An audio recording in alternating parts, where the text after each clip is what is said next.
No names or locations will be mentioned for protection and safety reasons. My name isn't really important, but what I say here may be very important. All you need to know is that I am a resident of a rural community in an, as of late, isolated county. I've had my suspicions and have been observing and documenting the happenings of my town from my cabin. These are my findings. How we got here. Let me lay some cards on the table with a stupid question. Is anyone here familiar with the Sasquatch? Whether you believe or not, numerous people all over the world have claimed to have seen these creatures or similar creatures. Big, hairy humanoids living out in the woods or mountains. Just about every continent has its own variation or myth of these things. I became a researcher, or at least reading up on others' research, on account of the increase of sightings in my county. It started about a month ago when our local rangers noticed a significant decrease in the deer and elk population, and an increase of their half-eaten bodies cluttering the region. Naturally, we assumed they were bear attacks, but if you're reading this right now, you can probably guess that it wasn't the case. Rangers and hunting parties started to plan a culling or hunt to deal with what we thought was at least one super aggressive bear. Normally they wouldn't let mere hunters on the reserve, but in this case, several farmers found these carcasses on their fields. One was found in a barnyard. In retrospect, we should have noted that among the animal carcasses found, all of them had their faces eaten. We didn't think much of it at the time. The local suspicions of a bear was seemingly confirmed when the 4-year-old son of one of our local farmers spotted what he called the bear man climbing over a fence in his family's field. The man part we naturally dismissed, writing it off as the over-imaginative exaggerations of a child. As part of the hunting expedition, many have set up trail cams along the borders of the forests and fields, hoping to pinpoint the animal, or should we say, animals. There were different sightings taking place at different locations at or around the same time, and despite our first glances, these animals were not bears. They had the face, hair, and build you'd expect to see on a bear, but their actual body was humanoid in shape when they stood upright. You can tell when it's a bear walking on its hind legs, and what the camera caught was a clear human-like limb structure. As you can imagine, there was a bit of a spectacle when these trail cam images were leaked to the town. At first, rangers only let the farmers and hunters know, but one of the farmers wanted some attention, so they tried to leak it to the media. Pretty soon, the town was up in arms about it. Some citizens were ecstatic, others afraid, others skeptical that Bigfoot has made this region home. Some wanted this hunting to cease, maybe to capitalize on the Sasquatch sightings that have been pouring in. The less enthusiastic and more rational insisted that the hunting continue, rationalizing that these were in fact bears and that camera tricks and perception issues were involved. Others thought the whistleblower must have photoshopped the images to play attention hog, and the rangers insisted that these were mere bears, and it was voted up that they needed to be culled or driven away for the townspeople's safety. Before the following, there hasn't been any confirmed aggressive behavior from these things. One weekend, a family made their stay at their vacation home, a cabin, from their usual lives in the city. They came by every year during the summer and certain holidays, and other special occasions to revisit their family living in the area. Not one day into their vacation, the mother took her 2 young children for a walk on the trail. She was warned to stay on the trail, so as to avoid hunters, and it wasn't long before her little girl pointed and got her mother to look at the monkey people that have been following them. There were two, and the mother insisted they keep their distance from this wild family. The little girl began yelling and waving at the animals, who were staring at them from several dozen yards away. Eventually, one started advancing towards them, huffing and puffing and growling at them, and the mother hastily took her children back to the cabin. They left the next day, which is a good thing because the day after they left, their cabin was ransacked. Once again, blamed on by bears. Unfortunately, that was the more passive of incidents. You'd probably roll your eyes when you hear the story of a kid waking up his parents in the middle of the night crying about some kind of man in the trees outside. I rolled my eyes too before I read the rest of the report. But what the report says is no laughing matter. There was, in fact, a man's dead body hanging in the trees in front of the child's window, and the face was chewed off. The body was identified as a local shopkeeper whose family lived just on the outskirts of town. He wasn't labeled missing, but his sister, whom he lived with, mentioned how he hasn't come home the night before, and she wanted to wait until morning before she pestered the police about it. Her brother's car was found shortly after, pulled off to the side of the road in a forested area on the highway, not a quarter-mile away from their home. It was here we decided that this animal, or animals as it were, is in fact a danger to humans.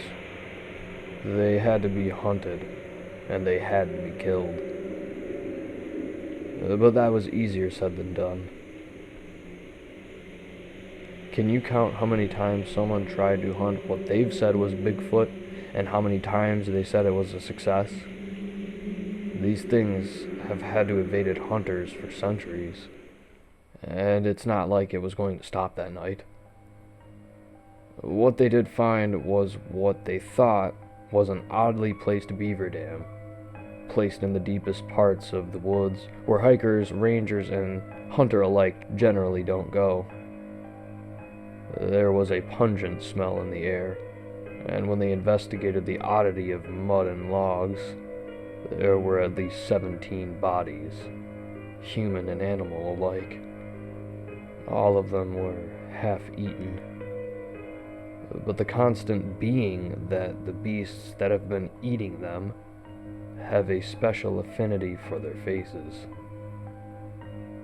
Only 4 bodies have been identified, missing persons from 7 months back. The rest couldn't be accounted for, but there have been a series of missing persons in the outer forests that extend well beyond the county's borders. None of the creatures have been found, but we did find a series of large human-like footprints leading away from the territory and towards the town. That and dozens more of these dams. And upon further investigation, we could infer that these were not homes of the creatures, but more or less fridges to store their meals. Now comes the part where I give you a little folklore lesson. My research.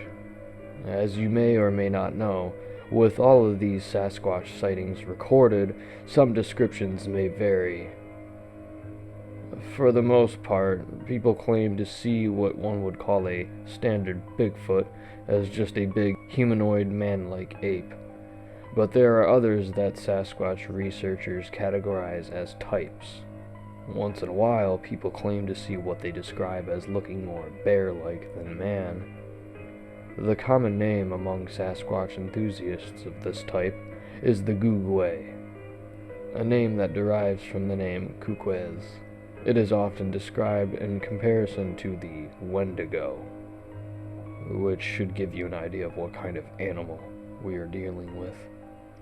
First Nations told legends of these with the description of man-eating ogre-like creatures. Not exactly the cute, cuddly, or friendly Bigfoot you see in cartoons or the media, right?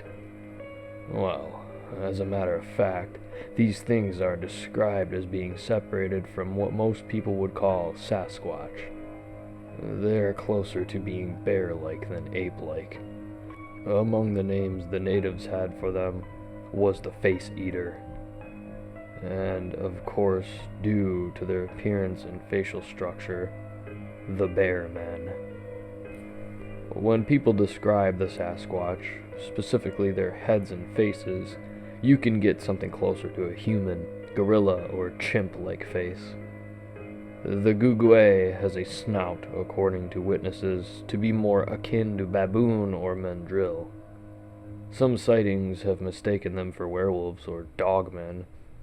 Besides appearances, these beings were different from what was considered a normal Bigfoot.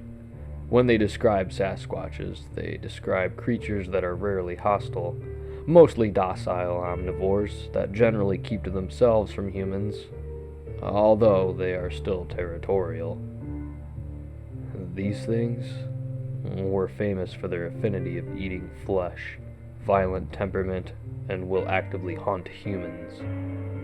And like the Sasquatch, sightings of these things have increased in recent years, with most people passing them off as one and the same. In the farther north of the American, Canadian, and Alaskan regions, there are legends there too. There they are referred to as the Genosqua, and again often overlapped with the myth of the Wendigo. They describe how these things are nocturnal, how they'd live underground, how they were not only cunning hunters, but efficient survivors. They got the nickname the Stone Giants by adorning their fur with mud and rocks, forming makeshift armor on them. My further research from a number of sources tells me that while they are more often than not solitary hunters, they do operate as family groups, and rarely, if ever, hunt together. How they function is hardly any more pleasant than what is previously described. Some of my sources tell of how these creatures practice cannibalism to their dead, or when they are unsuccessful in their hunting. Incest in their own groups, how in colder weather they wear the hide of their kills, and some even describe how they have a tribe-like mentality. This begs the question of just how intelligent they really are. One could almost call them evil, insofar as you can call a species of animal evil. Conclusions and concerns. Which brings us back to here. As with the rise of Sasquatch sightings around the world, there has also been a rise of sightings of the Gugwe or Genosqua. And I have more than enough reason to believe that we are getting a special rise of these creatures in my hometown. 4 days ago, schools were closed because large dark shapes could be seen walking or standing near the forested areas just off the school grounds, separated by only a small field and a chain-linked fence. When the kids left the schools, 4 of them could be seen walking and standing by, watching the elementary school, and have been specifically observing the buses before disappearing back into the trees. One of the local farming families left town in a hurry last weekend when a dog ran into the barn to confront an intruder. The dog never returned out, and when the farmer investigated, he almost immediately ran out of there. He got his family into the car and fled the property without so much as a word to the confused neighbors. Days later, said neighbors, they noticed a thick, pungent smell, muskier than anything that usually comes out of a barn. It was as if it was stuffed with dead and decaying bodies. When his own dog started acting up on a disturbance, his neighbor's dog's remains were later found in his property. All that remained of the dog was his spine and ribs. 2 days ago, a gas station just out of town was raided and ransacked. All its snacks were half-eaten and discarded. The attendant said he hid in a garage when he saw 6 Sasquatch walking onto the scene when he was about to close up. He described them as carrying the remains of a cat and a raccoon. Obviously, it was not enough to satisfy their hunger, and the food at the gas station wasn't helping. The only snacks that were not thrown away was the meat products, the jerky, and the hot dogs, but that was about it. One became frustrated and they attacked the smallest in the group and dragged its remains away. The attendant should count himself lucky that the smell of gasoline must have covered his scent.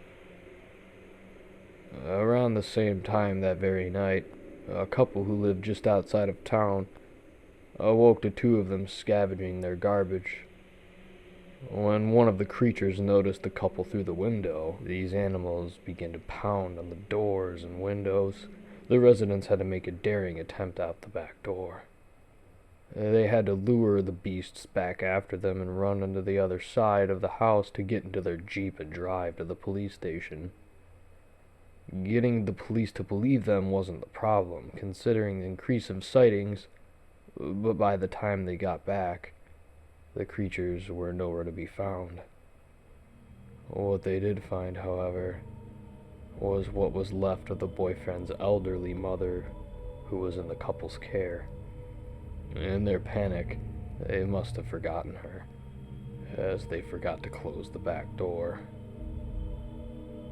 After these incidents, the town was afraid. Half of them wanted to leave this town for a safer place. It was decided that the hunts continue in order to deal with the threat at hand, with the aid of the police and park rangers.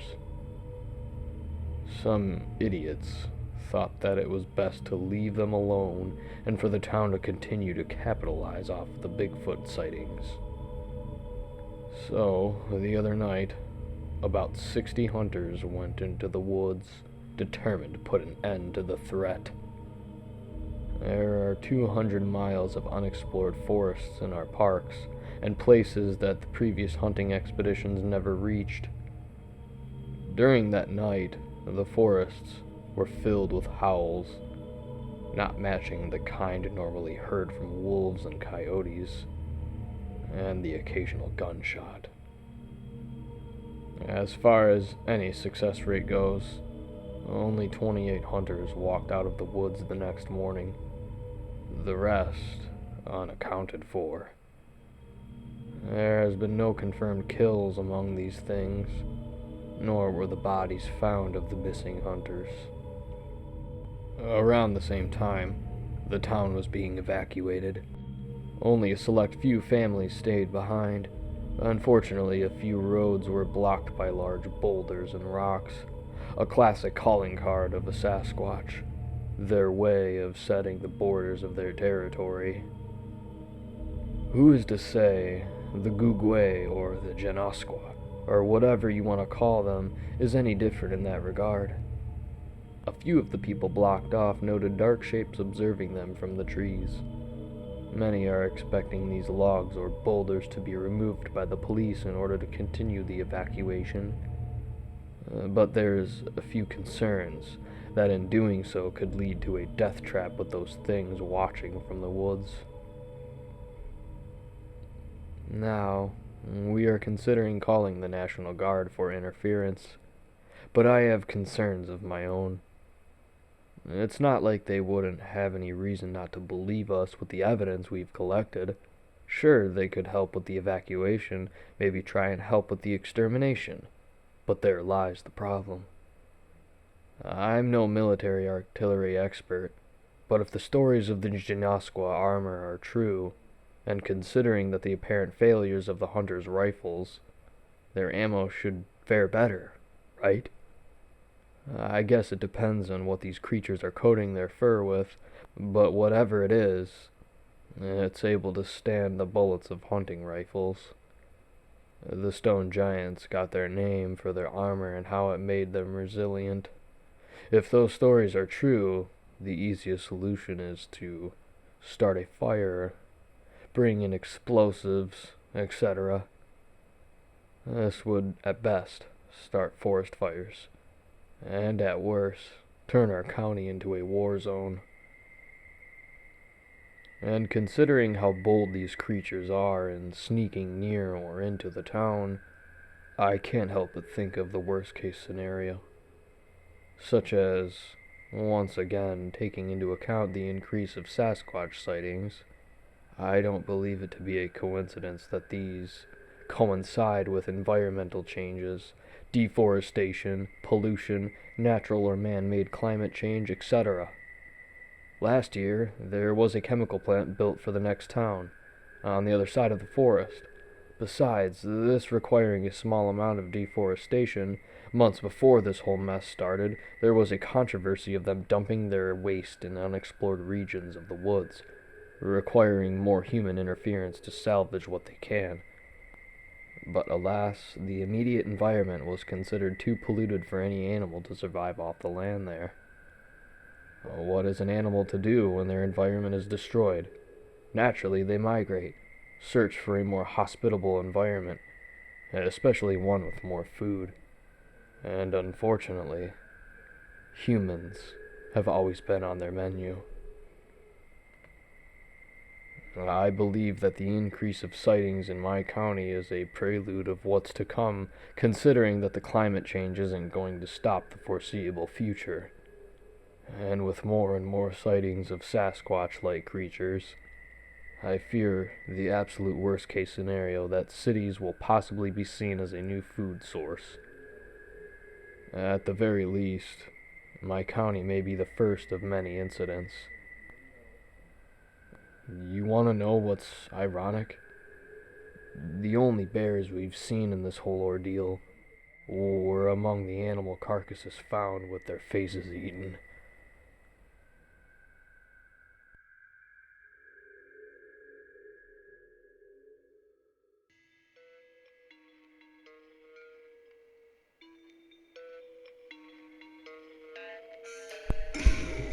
It would seem something big is afoot. Thanks for listening. If you enjoyed this story and my narration, go ahead and give me a like and subscribe to my channel if you would be so kind. But before I go, if you've got a story of your own, please send it to me, and I'd love to bring it to life. Well, that's it for me. Until next time, stay tuned.